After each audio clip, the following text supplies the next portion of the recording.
Hello, everybody.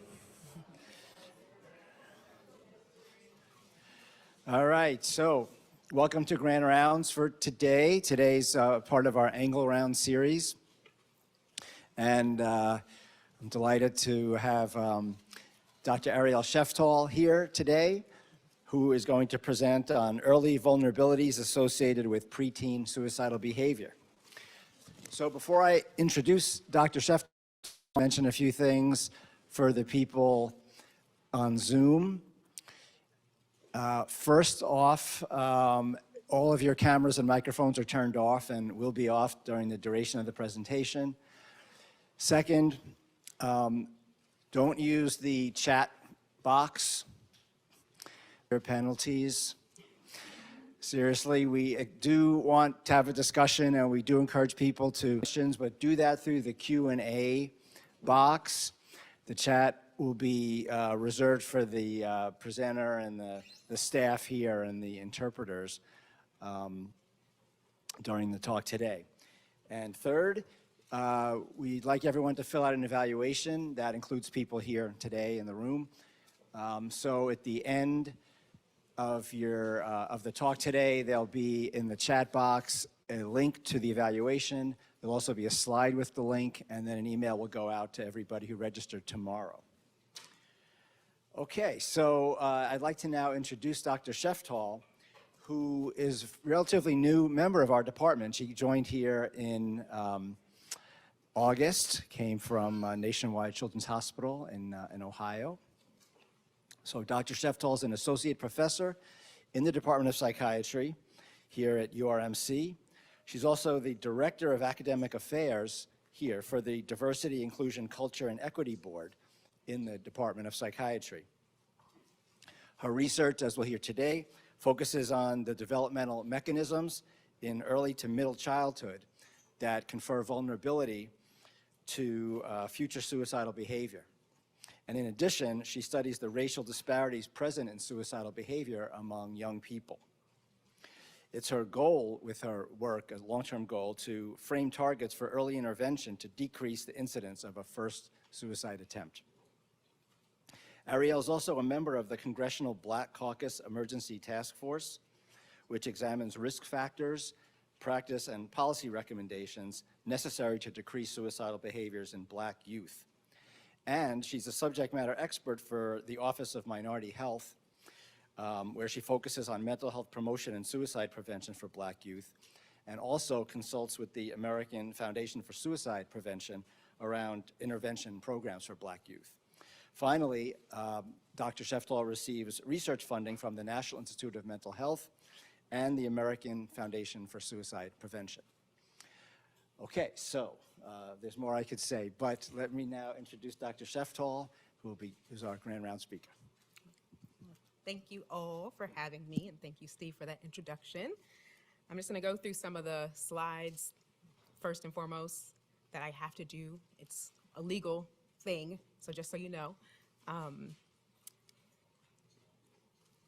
These are our learning objectives for today's presentation.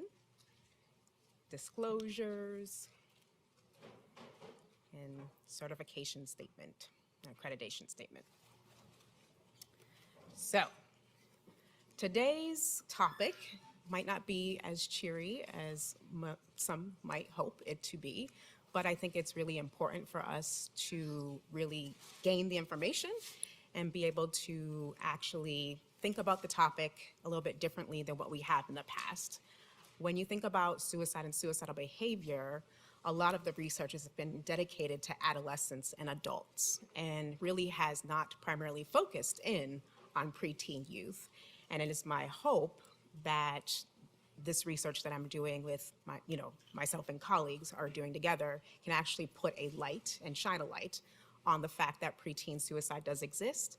And we really need to do some diligent work on figuring out what are these risk factors and how can we actually prevent suicidal behavior in this age group. So just, again, I receive funding from the National Institute of Mental Health as well as the American Foundation for Suicide Prevention, have no other disclosures. And I think first and foremost, this is probably the most important slide I'm going to show you all today. It is the slide that I think can actually save lives, no matter the age, no matter sex, gender identity, what have you. I think having these numbers available is truly, truly important because they are available 24 hours a day, 7 days a week, 365 days of the year. So I always encourage folks, this slide is in every single presentation that I've ever given. I always encourage folks to take out their phones and take a picture of it, because you never know when you're actually going to need these numbers, and they are actually a lot easier than what they have been in the past. For those that don't know, the National Suicide Prevention Lifeline actually changed its number to 988 recently. I think it was in September. So now it's just an easier number to call versus the 1-800 number that you had to like memorize. So I always say that we all can play a role in suicide prevention, and having these numbers available and accessible and given to others can actually make a difference. So that's number one, first and foremost. Take a picture, know the numbers, get them in your phone, and make sure that you provide them to others. So in terms of definitions, just so we are all on the same page, I always like to give this slide because I will be saying these words constantly throughout the presentation, and I just want you all to know what I am speaking of. So suicide is the death of an individual that is caused by an injury that has been inflicted upon oneself. And there has to be explicit or inferred intent to die that's present for suicide. Suicidal ideation is having thoughts, plans, ideas about ending one's life. And then suicide attempt is a non-fatal self-injurious behavior with either stated or inferred intent to die. And the umbrella term that we use in the field is suicidal behaviors. So it encompasses all three of these terms. So you'll hear that pretty consistently throughout the presentation. Another term is non-suicidal self-injury, or NSSI. And this is when a person actually hurts themselves on purpose, but does not have the intent to die. So there are some reasons that have been cited in the literature for NSSI. I would say the most popular quote unquote, is that people are trying to relieve pain or suffering that they're experiencing. Also, there are some that have actually stated they feel numb all the time, so they want to feel something, and they engage in these behaviors. And they can range. There's a number of NSSI methods that have been used, but the most important piece is that there's no intent to actually die. So that's how it differs from suicidal behavior. But there has been research that has also shown that it is associated with suicidal behavior. And some theories actually indicate that it unfortunately is a precursor to suicidal behavior. So just something to consider and keep in mind. So now I'm just going to give you a very brief overview of the epidemiology of preteen suicide, so you are aware of the problem itself. So when you look at the leading causes of death for kids 5 to 12 years of age, in 2009, suicide was the eighth leading cause of death, accounting for 82 deaths in the entire USA. In 2014, it became the 6th leading cause of death. In 2019, it actually became the 5th leading cause of death, accounting for double that of the lives lost in 2009. Just in a 10-year span, we saw double of what we saw 10 years before. And in 2020, is what we have right now from the CDC, the most recent data.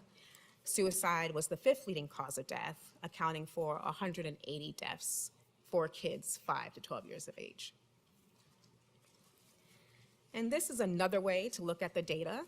So I've plotted it here from 1990 to 2020. That is on the x-axis.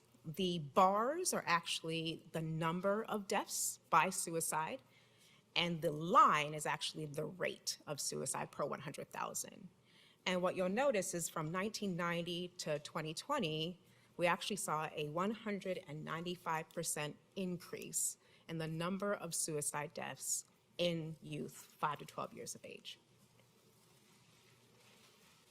And unfortunately, or fortunately, whichever way you want to look at it, we did see a decrease, but then we saw a increase that kind of knocked out the decrease that we saw. So in 2018 to 2019, there was about 11% decrease found in the suicide rate, and then it increased 10% from 2019 to 2020. Another form of data that's presented by the CDC is actually self-harm rate.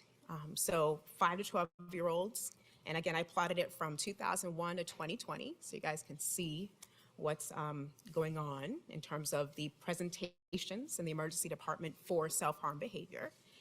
And unfortunately, from 2001 to 2020, we have also seen a very big increase, 411% to be exact, of emergency department presentations across the US for children 5 to 12 years of age. And I'm sure you all can probably attest to this working in the department. When you look, at CPEP and you see those kids coming in, they're probably getting younger and younger, unfortunately, than what we have seen in previous years. And that is happening nationwide. Another way to look at the suicide rate is by birth cohort.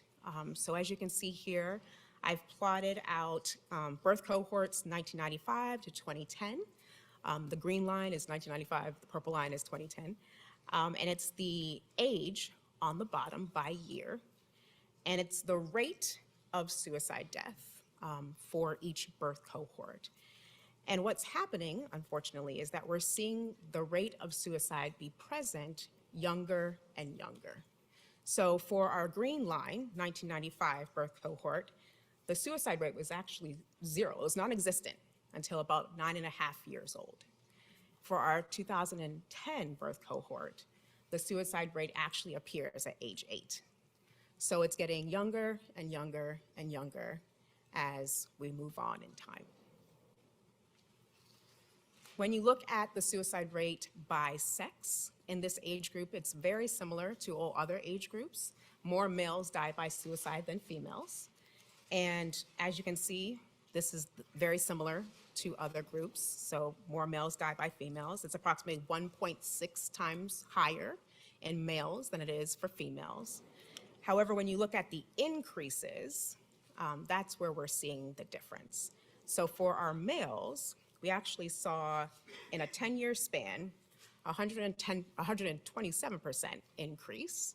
But for our females, we actually saw a 250% increase just in this age range. So obviously, we're kind of debunking almost a little bit. Yes, the rate is still higher in males. However, it's starting to close that gap because females are dying more often than what they had been in the past. When you look at ethnicity, we also see, unfortunately, that there's an increase for both in this age range. Non-Hispanic youth over the past, I think it's 5 years that I looked at the data, there's been a 71% increase in non-Hispanic youth from 2015 to 2020. And then for our Hispanic youth, we've actually seen an increase of 118%.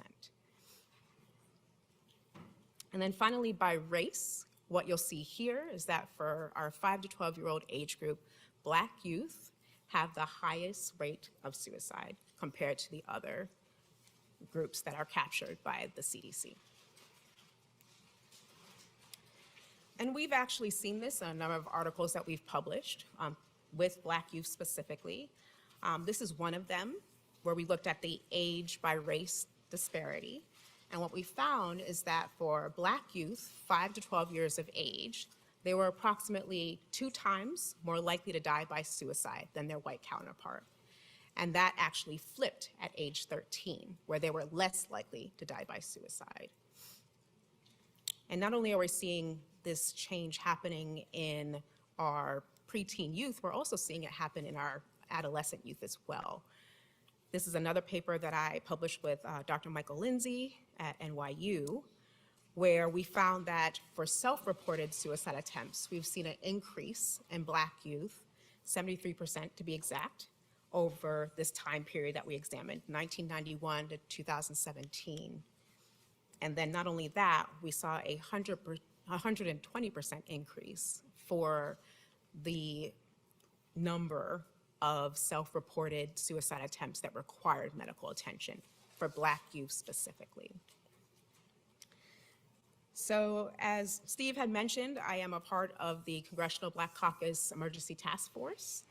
And we came together, it was researchers, clinicians, community leaders, policymakers, and we came together and sat at a table and we wanted to create a report that not only highlighted the research that's being done in this field, but also highlight the research that's not being done, to highlight the policy changes that might be needed, to actually think about the clinical care that we're providing for Black youth and what are those changes or recommendations that we can make to actually change the trajectories that we're seeing.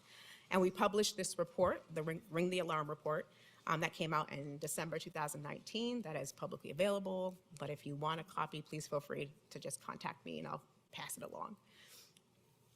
And last but not least, my most recent article that we looked at, Black youth suicide, I really kind of have to admit, I was tired of comparing Black youth to other races. I wanted to really focus my energy on just Black youth and understanding what does the rate look like by age, by sex.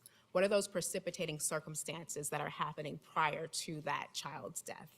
And how can we actually intervene and do a good job? And does that really depend on age? Does that depend on sex? Does that depend on other risk factors? So I decided to do a paper only on Black youth. And I looked at data from 2003 to 2017, and we compared rates across time for different age groups and sex. And what we found is for our 5 to 11-year-old age group, we saw annual percent change of 3.9%. And then for our 12 to 14-year-old age group, they actually saw the least or the lowest annual percent change at 2.9%. And our group that saw the highest was our 15 to 17-year-old Black youth at 4.9%. When we compared males and females, what we found is that both groups, unfortunately, did see increases. But for our female group, they actually had an annual percent change that was almost double that of males.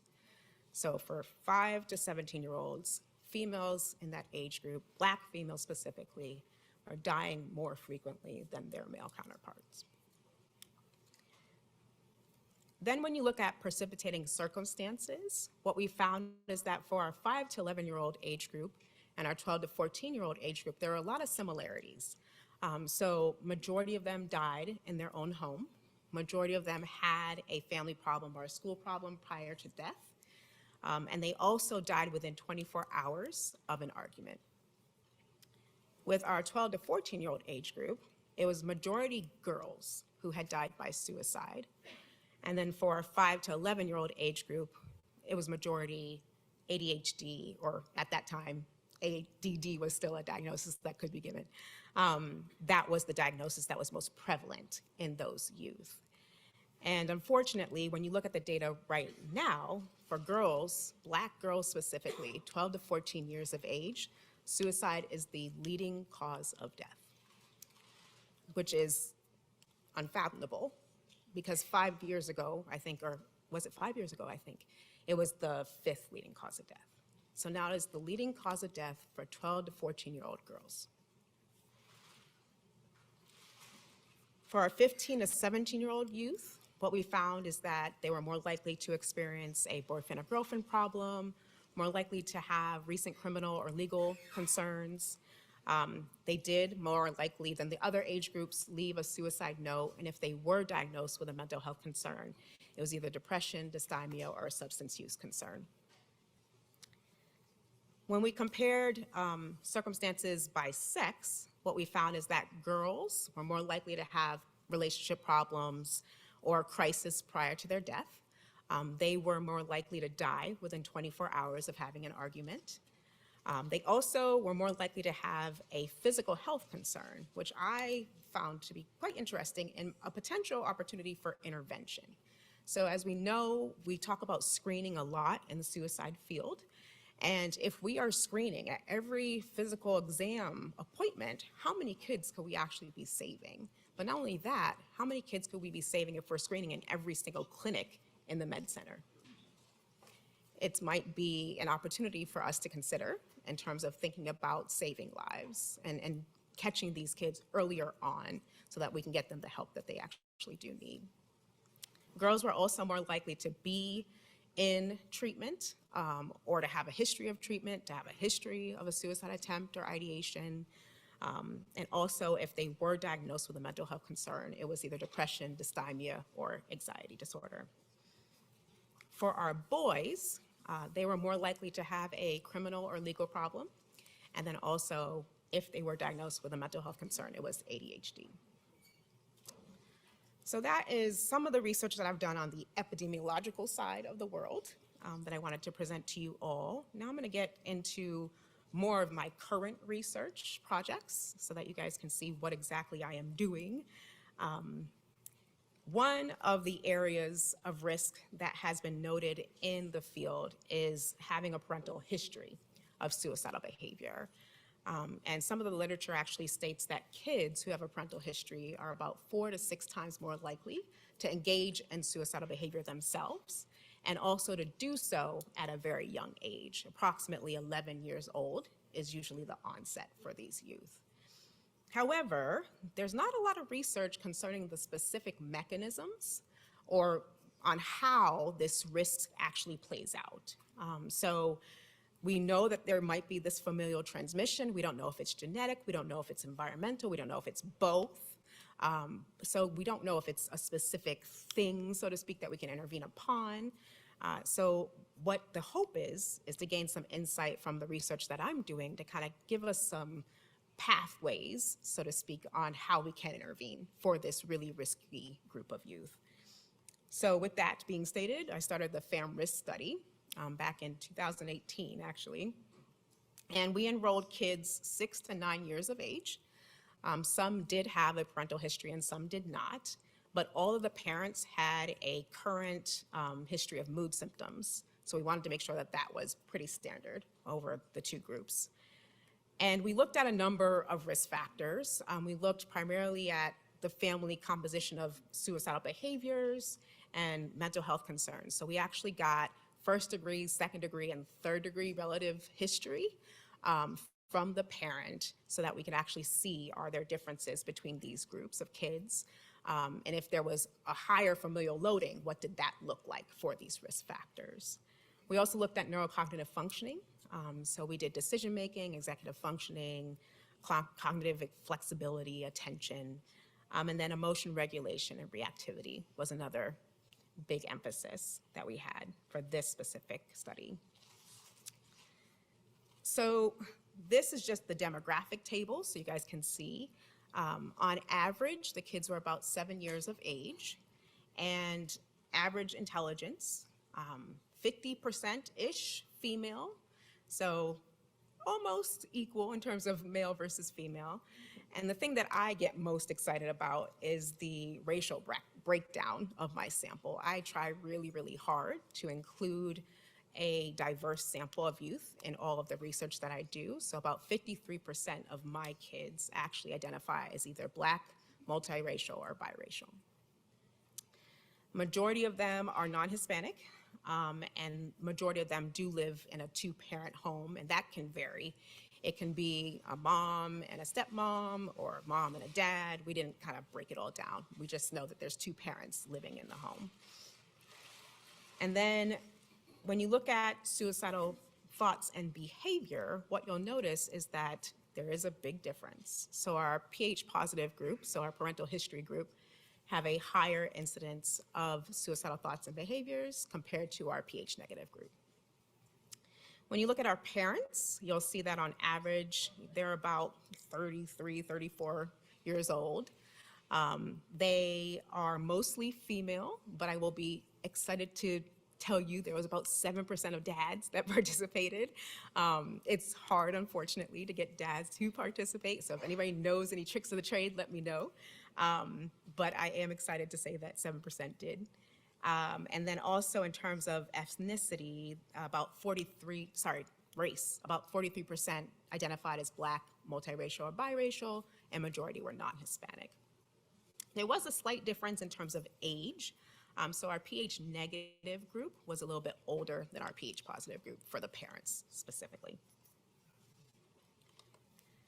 So for this slide, what I ended up doing is I wanted to really focus in on the suicidal thoughts and behaviors.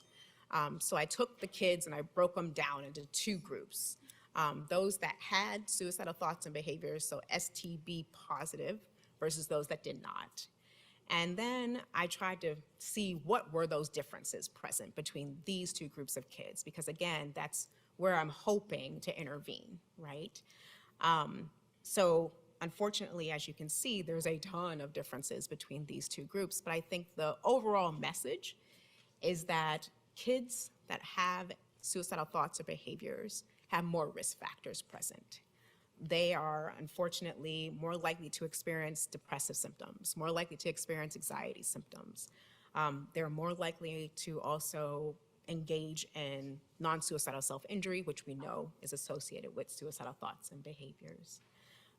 Also, when you look at familial characteristics, which is something else that I focus my energies on, they actually are more likely to have the parental history, but also they see their families as less cohesive, and also they see their parents' discipline style as more firm and controlling.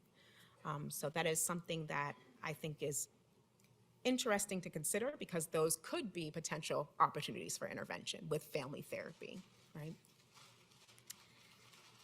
When you throw this all into a logistic regression, which I know my stats folks were probably like, what are you doing? Sorry in advance. Preliminary data. When you throw it all in, what you get are a couple of things that stick out amongst the others. So you can see here, parental history, non-suicidal self-injury history, the age of the child, internalizing problems and externalizing problems are the factors that predict above and beyond STB positive status.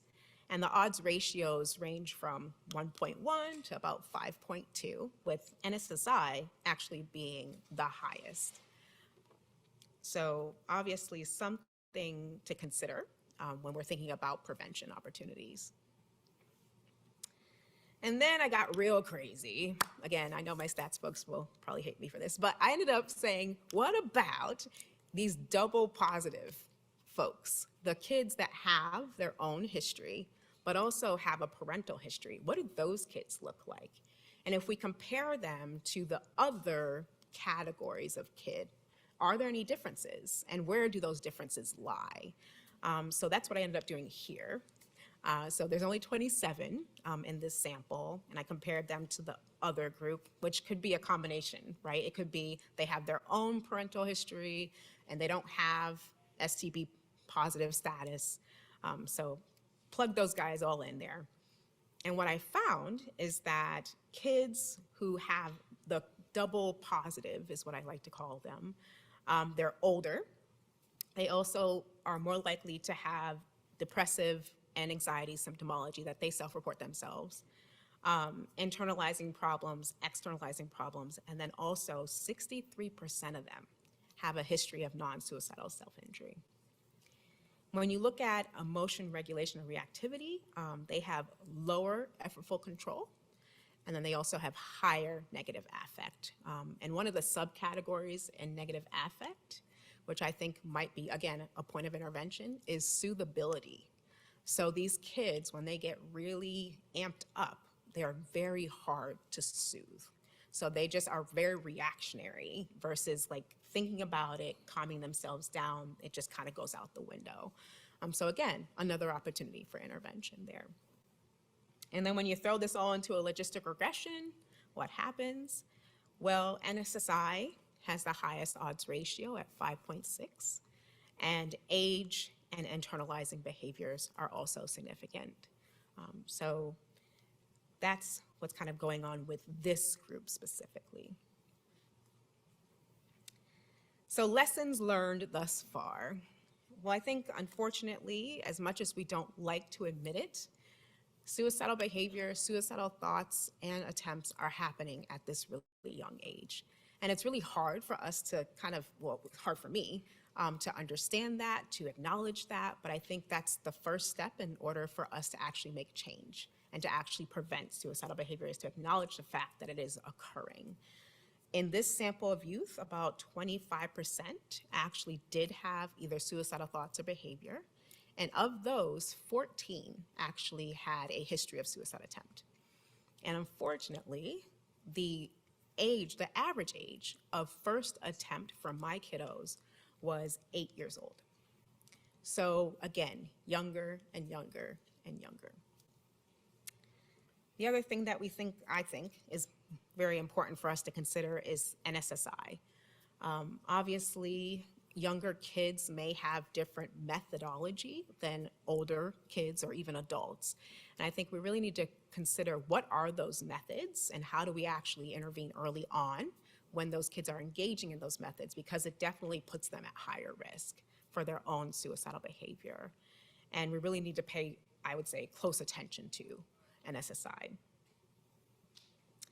pH positive kids are about 3.5 times more likely to engage in their own suicidal behaviors. But I think there's still a lot more research that we need to do to kind of gain some insight on how to intervene, where do we intervene, and what to do next. So that's always my thought process, is more research is definitely needed. So these are just some other studies that I'm actively engaged in. The other study that's funded by American Foundation for Suicide Prevention is what we affectionately call the SB study. So this is a study with 6 to 11-year-olds, and they either have suicidal behavior already or they're a control group of kids. And we're hoping to get 3 groups of youth in total: those that have attempted suicide, those who have suicidal ideation only, and then a control group. And we want to compare them across group to kind of figure out what's going on. Like, what are those differences, those key differences between those that have thoughts only versus those that actually engage in behavior attempts specifically. And this study was also started in Ohio. We've enrolled 45 youth already, and we're hoping to enroll 45 more here. And these are just the risk factors that we're looking at. Neurocognitive functioning, we do a very in-depth neurocognitive battery with these kiddos because we only see them one time. So we're trying to get as much information as we can. We do a lot more with the family as well. We get a lot of reports on family characteristics from the parent, from the child. They do an observational task where we have them discuss a recent conflict that they've had and come up with a solution. And then also ADHD symptomology, because a lot of the research that we've done has shown that ADHD plays a role somehow, some way, and we're not sure what that all entails. Is it the impulsivity? Is it the inattention? What about ADHD is causing these kids to be more at high risk? So that's the one study. The other study is my first, and hopefully many more will come, intervention study. Where we're actually looking at transcutaneous vagus nerve stimulation. Yay. So what is that, right? So basically, it's an apparatus, which I will show you in a second, that you can wear earbuds, basically, and it's stimulating your vagus nerve in your ear.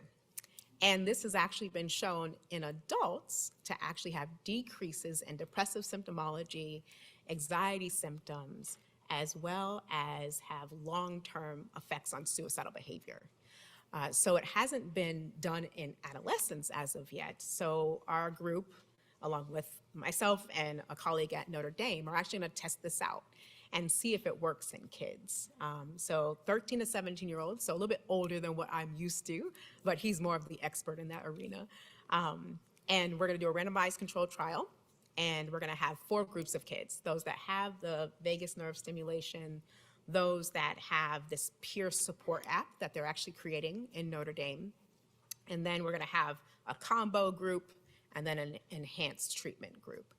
And we're trying to figure out, are these methodologies, these unconventional interventions actually efficacious and also acceptable and feasible for us to engage youth and to actually get them the help that they need for a high-risk group of kids.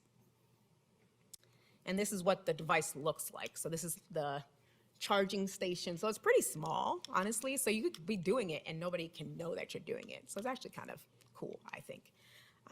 And it's hip, so teens will like it, right? Hip. But yes, so that's the device itself. And then another study that I am actually doing, it has a super long title, so we just like to call it AFASP because it makes my life easier. It's using implementation science. And again, a new field for me. I'm really excited, honestly, to kind of figure this out. It's very much qualitative focused, I would say, but we do have a big quantitative piece as well, which you'll see. But the role of this study is to actually determine what suicide methods can be used for kids that have a parental history of suicidal behavior. So what we're going to do is we're going to take this big data machine learning thing and we're going to get all this access to medical records at Nationwide Children's Hospital in Columbus, Ohio. And we're going to come up with caseness from that. And what is caseness? So caseness is just a fancy word for categories. So we're going to get these categories of kid, and we're going to do it for parents, the kids that have parental history, and figure out what are those risk factors that these kids bring to the table. And we're going to look at them 6 months prior to their diagnostic interview, where the parental history is indicated, and then 1 year after, to kind of gain some insight on what happens to the kid. We're going to look at emergency rooms. We're going to look at medical appointments. We're going to look at all the data that we can to kind of figure out, are there certain categories that we can actually implement interventions for specifically. Then we're actually going to do some qualitative interviews with parents who have actually attempted suicide. And to gain some insight from them, do they think that intervention's appropriate for their kids? What would that intervention look like? Would it be family-oriented? Would it be individual-oriented? Would it be something else? And we're going to get some insight from them, and also some just basic, demographic information and so forth to kind of help us out, again, to kind of figure out which way we should be going in terms of intervention. Then we're going to have focus groups. So our focus groups are going to be, there's going to be 6 in total. We're going to have clinicians and mental health providers from Nationwide Children's Hospital. We're going to have clinicians, mental health providers from the community in Columbus, Ohio. We're going to have administrators in the behavioral health world. We're going to have parents as well participate. So we're going to try our best to gain as much information as we can. And then our participatory work group is actually going to be guiding us through the steps of the research that we're doing. So they're going to be viewing all the results that we have and giving us feedback. And the actual participatory work group is going to include 3 parents that have a history of suicide attempt, clinicians, as well as researchers and administrators. So we're going to try our best to kind of figure out what we should do with kids that come in that have a parental history and how can we help them early on versus trying to intervene later on when things have already happened. So we're going to hope to make a kind of a map, so to speak, of here's your caseness, here's what this kid looks like, this is the intervention that might be best for them. So that's another study that we're doing. And again, everything's being done at Nationwide Children's Hospital because my former mentor has now a P50 that's looking at interventions and how we can actually do this in the real world. So that's a part of that study there, or that center. So without further ado, just my thank yous. Again, prevention line is up there. The text line is up there. And I think that's all I have for today. So happy to take questions and all that jazz.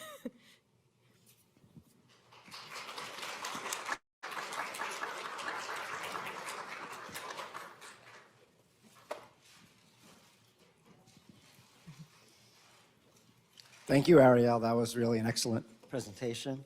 Very interesting. Okay, so now we have a few minutes for questions and discussion. And let me start off with a question that's come in through the Q&A. Okay, the question is, with reference to the increase in suicide deaths in Black girls, do you have any information about the methods of suicide in this group? That's a great question. So we do know that method has actually changed over time.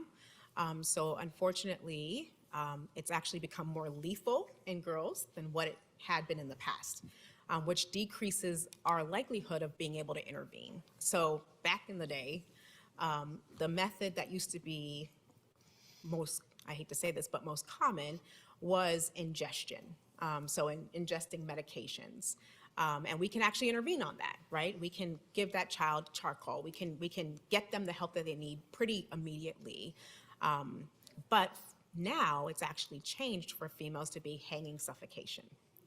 And even firearm deaths have actually increased as well in this age group. And for Black girls specifically, it's hanging suffocation is the leading cause. Wow, okay. Here's another question from the chat. In any of your research, have you come across connections between trauma or adverse childhood experiences and suicidal behavior? And for children with both suicidal history and trauma history, is there any indication that the transvagal intervention might address both? Yeah, no, that's a great question. So actually, that is one of the criteria we're hoping to have present in that study, that kids will have a history of maltreatment as well as suicidal behavior. So we'll actually get to see if this TVNS actually works for those kids specifically. There is a ton of research out there that looks at ACEs and suicidal behavior. There is a highly significant association between the two. And actually trumps other risk factors. So the literature is out there about ACEs and trauma specifically. We do collect that data in my own research. We look at trauma from the parent's perspective that they've experienced themselves, and then also the trauma that the child has experienced themselves as well. Okay, well, it's not a competition, but I did want to mention there's been 4 comments on the chat, and okay, one here. All right, why don't we do a live one from our Associate Chair for Education? And of course, we expect this to be a very informed question. Yes. That's the most ridiculous thing I've ever heard. Thank you, thank you, thank you. This was not only very substantial and substantive presentation, but delivered beautifully in a supremely accessible way. So without calling out people around me, there was a lot of chatter during your talk about how excellent the delivery was, especially for such a difficult topic. So thank you for that. I'm not going to look at the people. I'm just saying. Okay, so my question is about the risk factors that you identified in that preteen group, specifically at the family level and parental history. And I'm curious if any of your studies have looked at siblings. So, you know, if there were kids co-enrolled who were in the same family, and insofar as a family kind of intervention might be a 2 birds sort of opportunity. Yeah. So unfortunately, we have the data. So we have 1st degree, 2nd degree, 3rd degree relatives of these kids in terms of their suicidal behavior as well as their mental health, but we haven't looked at that data because I don't have time. So if anybody's interested, please let me know, because I would love to do that paper. That is an aim for my life, honestly, is to look at this familial loading and figuring out what does that look like, and how can we actually think about interventions and moving forward? Because I really do believe that family and community is where it's at when it comes to intervention. I really do. Okay, there's more questions here. I'm going to combine a couple of questions that came in with actually a question I had. So clearly a lot of the focus on your research is on parental history and its contribution or association with suicide. So I guess the questions are really, what is it about that? I mean, how much is growing up with depressed or suicidal parents? How much is genetic? Yeah. Has there been studies of kids who were adopted away whose biological parents were suicidal, but the adoptive parents were not. And then to the extent that it's kind of an environmental effect in the home, what is it, or do we know what it is? So Bless you. that's the question. Yeah, no, I think unfortunately we don't know. This is my guess, so please forgive me in advance. From my research, we look at emotion regulation in the parents as well. And what we find is that their emotion regulation is not good. We see that. And they are very dysregulated. They report themselves as being very dysregulated. So you can only imagine what this child is seeing on a regular basis, right? So when mom has a problem or dad has a problem, they just flip out. So the kid is probably gonna think that's how I react and that's how I need to react because this is my model, right? I flip out. And if my other siblings are flipping out, then yeah, that's what we do. So I really do believe it has something to do with emotion regulation and reactivity. And if I am looking at my parent as a model of how I can deal with stress and problems, then guess what? They're not giving me good coping mechanisms, right? But I do also know that genetically, because it does run in families, we have seen that, unfortunately, that if you have a parent that's attempted suicide, a grandparent might have attempted suicide or died by suicide, or a great-great-grandparent. So I do believe that there might be a genetic component as well, and there has been some research that has looked at that. But it's small. It is small. So I know the field is evolving at all times. But it is something definitely of interest of mine, is thinking about this genetic component and how do we incorporate that all into the story. Okay, Yeah. thanks. Yeah. I think we had a question up here.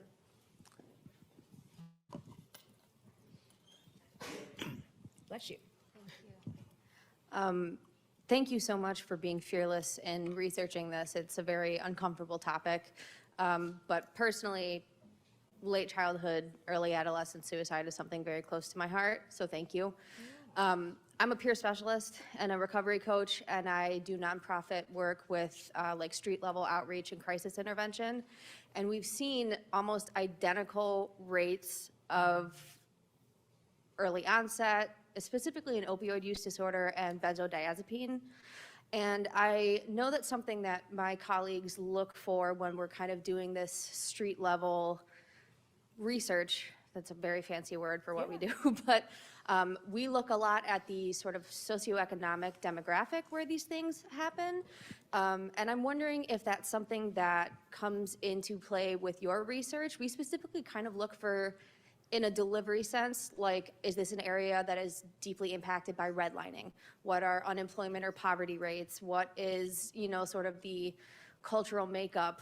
And is that a cause for the lack of resources? Is it intentional? So I'm wondering where that kind of intersects with the research that you do, if it does at all. Yeah, no, we definitely have, I haven't done it, but we could do like some geocoding because we have zip code, we could look at that stuff. But I think unfortunately, geocoding might not be the best way. I think getting out into the neighborhoods themselves and actually seeing what that neighborhood looks like can actually give you more insight, honestly. Because one zip code may look very different from one side of the street to the other, right? I mean, I grew up in Springfield, Massachusetts, so I know. So I've been there. But I think environment definitely, socioeconomic status definitely is associated with suicidal behavior. But also, it doesn't see socioeconomic status. So rural suicides do exist. Urban suicides do exist. I don't think suicide sees a race or a gender or ethnicity or SES. I think it can happen anywhere, honestly. But I do think it is important to consider that into your models and examining that relationship. And thank you so much for the work that you do, because somebody's got to do it. Somebody's got to do it, because that's the only way. That's the only way. So thank you. Okay, we have another question that came in through chat. What do you believe the role of family therapists is in suicide prevention, beyond ensuring therapists are openly asking about suicide attempts, thoughts, and ideations. In other words, how can family therapists use your research and related research best? Yeah, so I think something that's really important is to first and foremost see if there is a history of suicidal behavior in the family, right?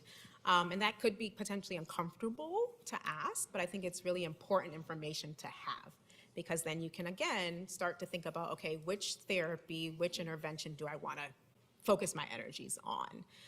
But I also think that that might be an opportunity for intervention. That excites me, honestly, because there are family therapies out there that can work on cohesion, that can work on adaptability, that can work on training parents to be better emotion regulators so that they can be a better model for their kids. So to me, it's actually exciting to think about family therapy as a point of intervention. And I must admit, I am very biased. I have a human development and family science background, so I think family is everything. But I really do believe that when you think about systems theory, that family is what that child is in all the time. And if we can actually intervene at that level and school level, we'd be winning, right? We've done a really good job with schools, I think. There are some programs out there for schools specifically, like Signs of Suicide, that educates everybody from the top down in terms of what the signs are and what to do when you see those signs for suicide. But for families, I think we haven't or really thought of that as a point of intervention for kids, to be 100% honest. We've always thought individual, individual, individual. But if we can get that family to be centered around that kid and to be that point of intervention, I think that's going to make a big difference. Okay, well, we have a question from the chair, so we have to do that first. Ben says, great talk, Ariel. Thank you, Ben. And Thank you. very interesting question here. If a parent attempted suicide occurred during the teenager's life, is it more of a risk if the attempt happened prior, let's say before birth? And is there a temporal relationship between the parent's suicidal behavior, let's say the timing of it, and Yeah. the child's suicide behavior? No, that's a great question. So we actually have that data. Ben, you can totally write that up if you'd like to. But no, we have that data, and we can see if the attempt for the parent has actually occurred prior to the child's birth. When that attempt occurred, was it during teenage years? Was it, during that child's, early school years?